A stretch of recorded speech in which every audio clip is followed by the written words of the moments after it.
Hello everyone, welcome to my channel. My name is Rashi Goel and in this video we are going to solve which is largest 2 power 3009, 3 power 2006 or 5 power 1003. So let's start with today's video solution.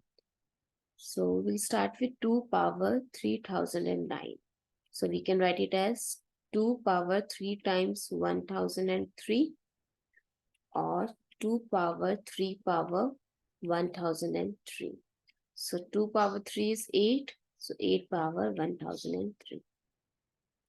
Now 3 power 2006. We can write it as 3 power 2 times 1003. 3 square 1003, which give us 9 power 1003. And this is 5 power 1003. This is equals to 5 power 1003. So now if we compare the base, the greatest one is the 9 power 1003 because all powers are same.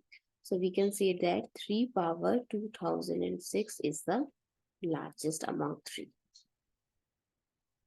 Largest. I hope it's clear and you find it useful. So please give us a thumbs up and do subscribe to my channel. Stay tuned.